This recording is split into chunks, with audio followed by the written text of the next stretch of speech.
চোখ কপালে ওঠার মতো ব্যাপার।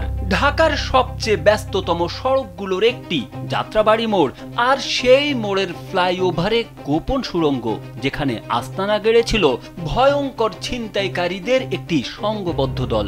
পথচারীদের থেকে গুরুত্বপূর্ণ জিনিসপত্র ছিনতাই করে ওই আস্তানায় প্রবেশ করত তারা। অন্ধকার সেই সুড়ঙ্গে ভয়ে কেউ যেতে চাইতো না, ফলে তাদেরকে আটক করা অনেকটাই দুঃসাধ্য ছিল।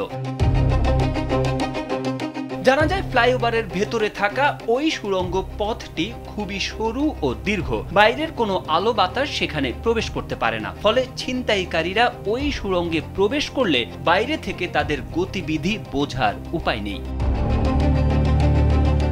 সম্প্রতি ওই আস্তানা থেকে মোবাইল সহ এক ছিনতাইকারীকে আটক করেছে স্থানীয় একদল তরুণ। ছিনতাইকারীদের আটকের পুরো ঘটনাটি তখন মুঠোফোনে ধারণ করে একজন, যা সামাজিক যোগাযোগ মাধ্যমে ভাইরাল হয়েছে। ভিডিওতে দেখা যায় একজন ছিনতাইকারী দিনের বেলা সড়কে এক পথচারীর মোবাইল ফোন ছিনতাই করে দ্রুত ওই আস্তানায় প্রবেশ করে। পরে ভুক্তভোগীর অনুরোধে স্থানীয় ৫-৬ জন তরুণ মোবাইলের লাইট জ্বালিয়ে ছিনতাইকারীকে অনুসরণ করে ওই সুড়ঙ্গে প্রবেশ করে। প্রায় ৭ মিনিট হেঁটে সুড়ঙ্গের শেষ প্রান্তে গিয়ে ওই ছিনতাইকারীকে হাতে নাতে আটক করে তারা।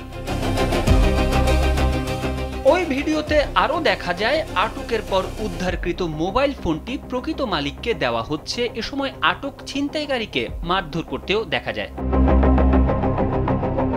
তারেক আহমেদ, কালবেলা।